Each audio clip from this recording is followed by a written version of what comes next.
d'hivern i en alguns punts hem arribat a temperatures realment molt i molt baixes. A Prades, al Baix Camp, hi ha la Judit Huerta. Allà s'han arribat als 11 graus aquesta nit. I ara, Judit, a quan esteu?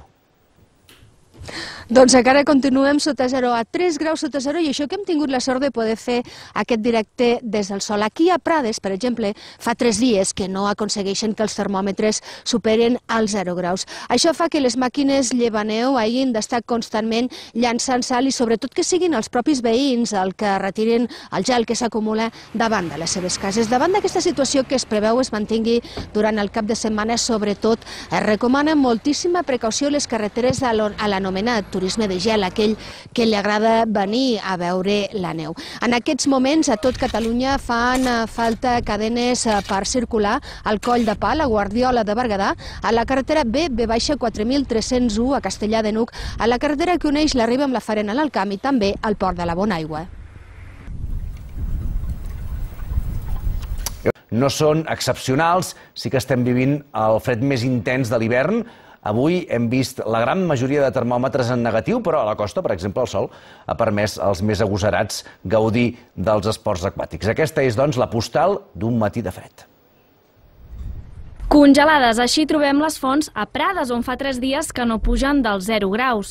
5, 6, 7 sota 0, i que això a Prades és normal dins d'aquest temps. Els veïns més o menys acostumats no els ha agafat desprevinguts. Tots els carrers estan nets. Ara bé, això no treu que calgui circular i caminar amb precaució. Home, ens acostumem, les carreteres estan netes i per tant és qüestió d'anar amb prudència. I ara per pujar cap aquí dalt he tingut una feinada de les patinades. Sí. I ara, com hem fet pràcticament tota la setmana, parlem del temps perquè Catalunya està visquent avui la jornada més freda dels últims 3 anys, amb temperatura sota zero a pràcticament tot el territori català. A Prades, al Baix Camp, on hi ha la Judit Huerta, han arribat als 11 graus sota zero.